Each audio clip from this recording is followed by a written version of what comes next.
A new visitor arrives here every 2 seconds. For each of them, the city represents something different. Gateway, refuge, layover, fresh start. Some plant seeds and stay. Others test the waters and leave. This place is both the journey and the destination. It's a metropolitan chameleon that moves at the speed of next. The next high-rise, the next hotel, the next scene. Don't sit still in this city, my friend. A condo will be built on top of you. That restaurant will change names while you're in it. Anglers and the species they target are constantly in motion as well. Weekend warriors and seasoned charter captains alike search for their next honey hole, a shipwreck in the bay or a jetty near the shipping channel. Like the tourist, a wild array of fish pass through seeking warmth and a good meal, with no plans to stay. For them too, it's a refuge and a layover. The faces that fill the streets and marinas today will be different tomorrow. The same applies below the surface. Our 2 seconds has arrived. With all these factors at play, our adventure will be unlike any before or after us. This moment is our own.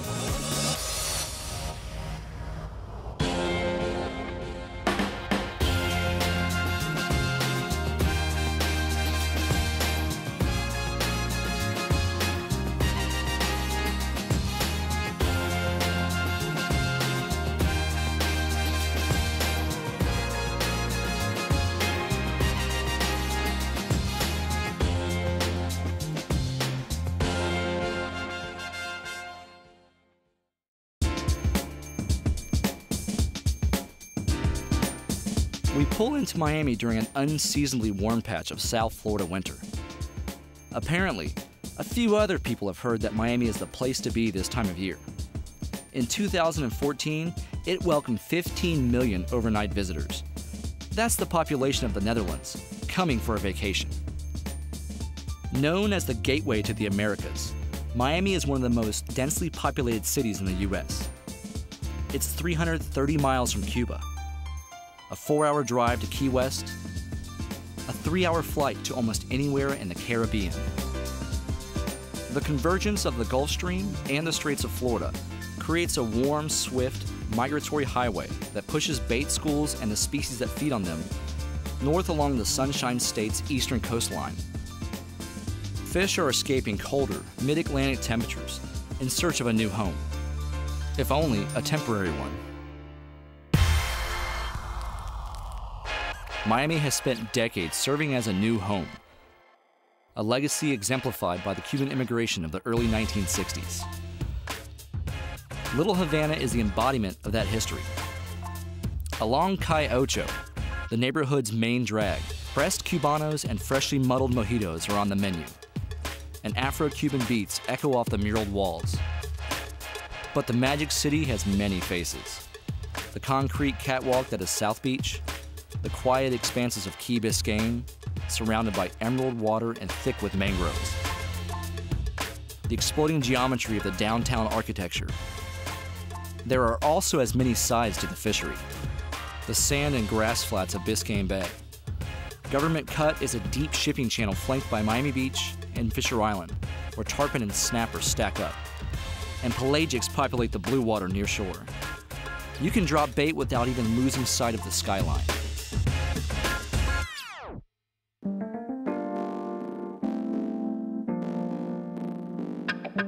Night falls on the city, and the action only intensifies. Blue sky and green palms give way to electric pastels. A medley of languages fills the sidewalks. You feel the bass in your chest. Even if you wanted to sit still, how could you? Who'd want to?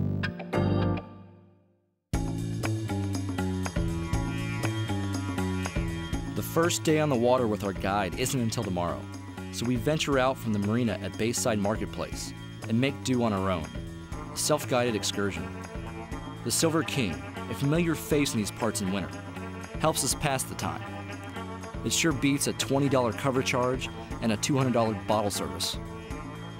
Tarpon, along with bonefish and permit, make up the big three of Miami flats fishing. but a great urban tarpon fishery is available around the bridges and structures at night. Tarpon are less likely to see fishing line after dark, and are therefore less weary when feeding. Like your snowbird uncle, they'll be here until spring.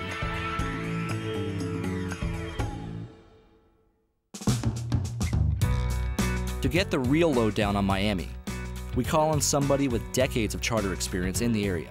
And the variety of fishing? Let's just say we stopped at a handful of links along the food chain.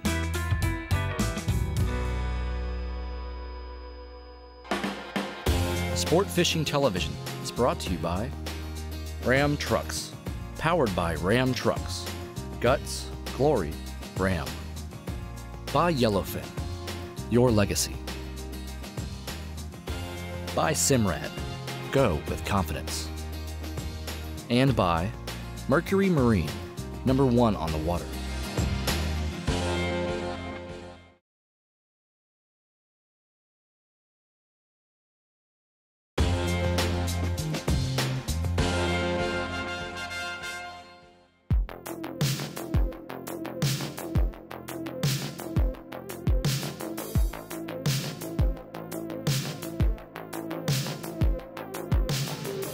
Captain Jimbo Thomas, a native of Miami. When it comes to a guide, finding someone born here and still here is a hard-to-find combination. But it's one that's comforting out on these waters. It's like being taken care of by that wise elder that knows the way. And Jimbo knows the way. He's been running Thomas Flyer fishing charters for over 30 years. Well, you can just look at that skyline in there. When I first started, there was only one tall building. That was our landmark. We didn't even have LORAN or GPS back then, so we relied on all these buildings to find all of our spots. And now that they have so many buildings in their downtown, I couldn't find any of these spots without my GPS now, or I probably could, but it wouldn't be so easy. Adding millions of visitors to one of the world's most high-profile oceanfront destinations is a recipe for overfishing. But Jimbo believes Miami's trademark transience is how it avoids such an outcome. There's definitely a lot more people here, and there's a lot more people on the water, but I don't think it's that great of a toll, especially out in the blue water where we do most of our fishing, because those fish are coming and going constantly. So what's here today is gone tomorrow. Conditions are constantly changing. There's still plenty of fish to be caught out here.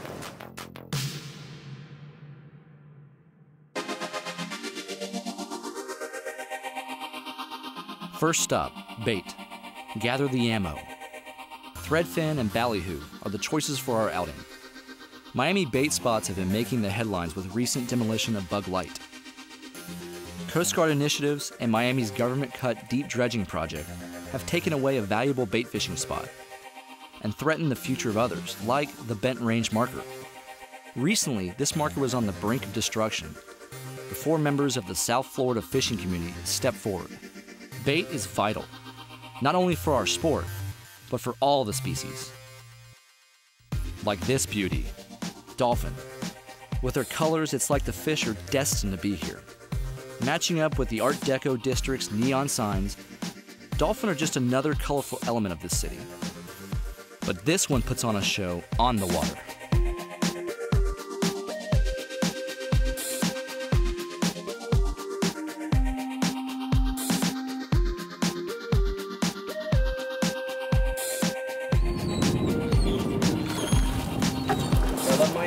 That's it. 2 miles off the beach. Back for some sandwiches. There you go. We run into schools while fishing the weed lines and current rips, and we get front row seats.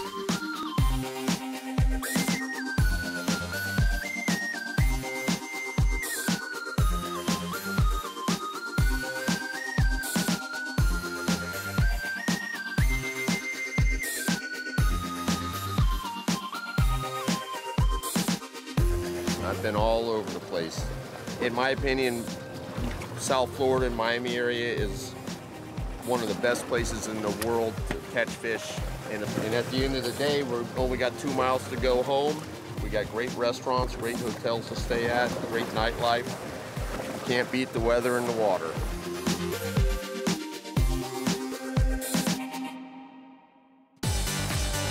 We can see what's coming next. Skyline and species for days.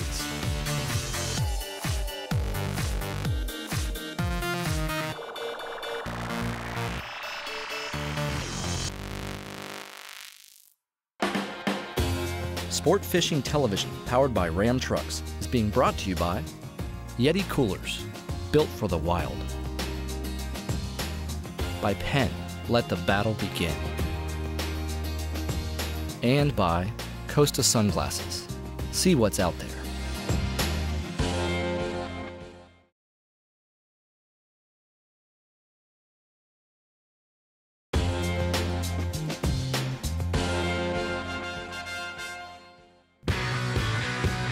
Driven to Fish, powered by Ram Trucks.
On land, a waterfront megalopolis.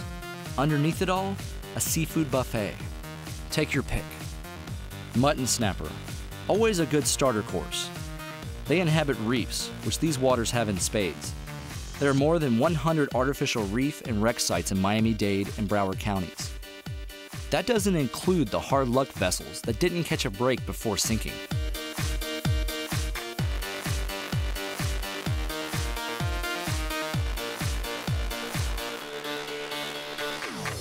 Spanish mackerel, a largely coastal species. They run aplenty down here. Be ready, their game is all about fast runs.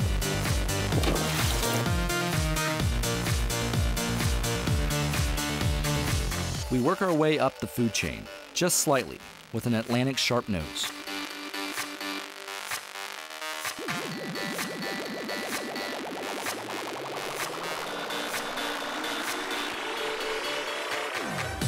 And the piece de resistance, the blackfin tuna, the smallest of the tuna species, great on light tackle.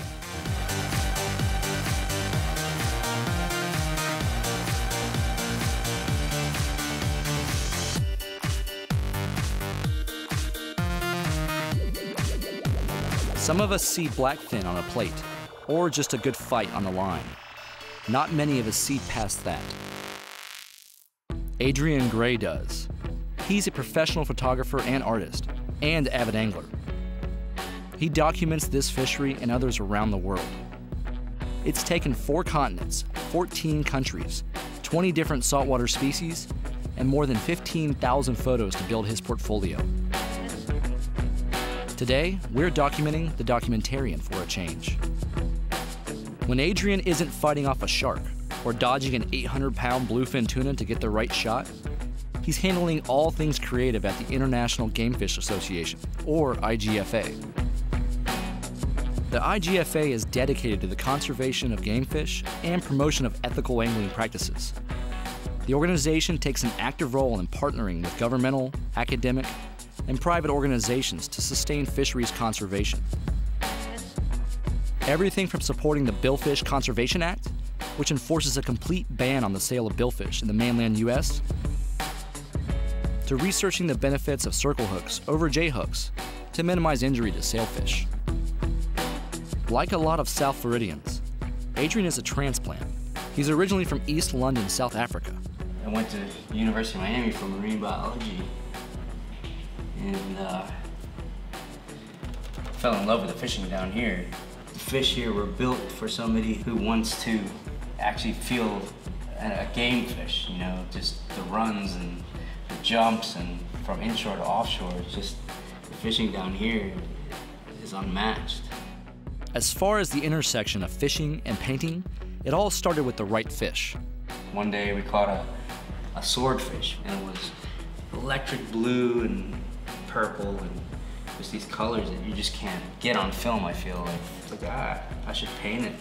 A lot of people loved it, so people got interested in what I could possibly create further. Just started painting for fun and selling a few here and there. It kind of supports the fishing habit. Aside from overseeing IGFA's annual world record book and print publications, Adrian's work has been showcased in numerous fishing magazines, including a recent cover story on Costa Rica for Marlin magazine. Just got this marlin cover in Costa Rica. We're fishing what they call the seamounts out there. I was fighting fish, jumping in with the camera when I could and trying to get a shot in here and there. And it was just probably the most exciting experience I've ever had offshore fishing. Adrian's philosophy on fishing goes past what's on the line. He sees a bigger picture, both literally and figuratively.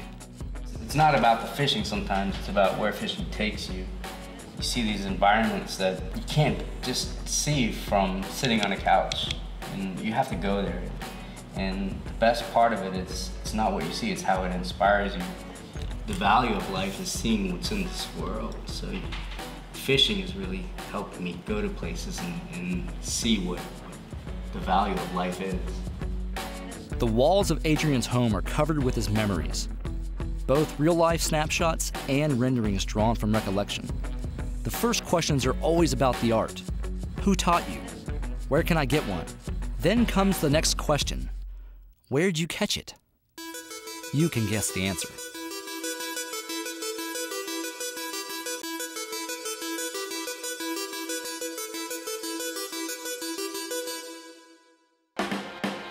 Sport Fishing Television is being brought to you by Ram Trucks, powered by Ram Trucks. Guts, glory, Ram. By King Sailfish Mounts for that once-in-a-lifetime catch.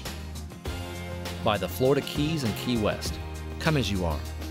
And by Penn, let the battle begin.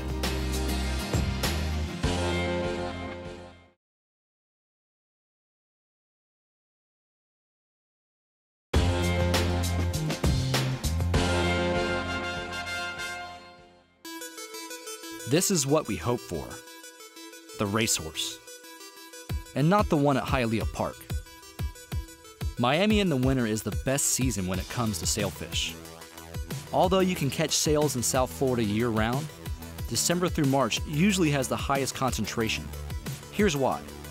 That northeastern wind kicks up and sweeps downward, hitting the baitfish against the reef track, the one you can see with your own eyes.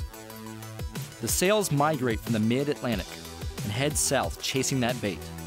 They hitch a ride along the current, taking an HOV lane just a few miles offshore. When the stars line up, it's not unheard of to get 20 bites a day or more. We break out the kite, creating a vertical presentation of stressed baits.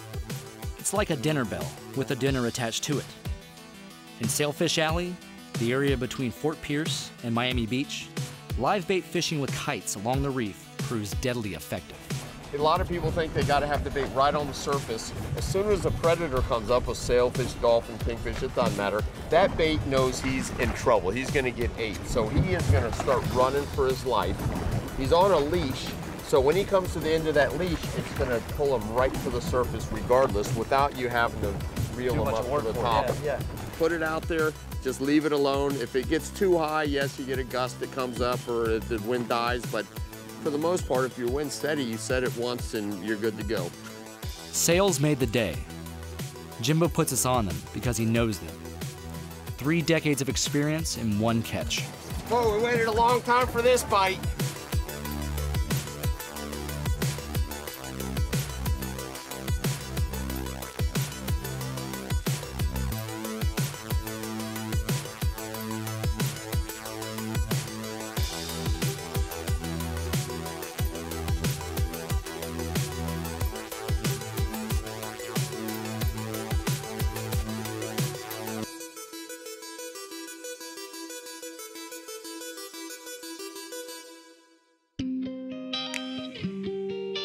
Seamounts and seawalls, crowded hotspots and deserted hideaways, nature and neon. We've been exposed to every side of Miami and its fishing grounds, and we were rewarded with action, insight, good weather, and great conversation. We're right in the middle of Mecca, though. If I don't South Beach is right there. South Beach is right to the left of us. That's Key Biscayne off to the right. And that's Fisher Island behind us. To think that we've only scratched the surface, like a glacier's peak jutting through the water. How much of this fishery's magnitude is hidden from the naked eye? We could come back and back and back and never experience the same Miami twice. All we can do is follow the beacon, knowing that every time it's navigating us towards a new adventure. Miami is constantly changing and rearranging. Construction cranes populate the cityscape. New towers alter its complexion. Like it or not, South Florida is a centerpiece of the discussion around rising sea levels. What will the coastline look like in 10 or 20 years? Swift ocean currents drop off schools of life, like a high-speed rail line. You can prep using the same bait and the same rig, but it's always a new day. So in a way, Miami is not just a city. It's a moment in time. That's why we need people like Jimbo and Adrian to help us remember how we got here and capture the moments before they become memories.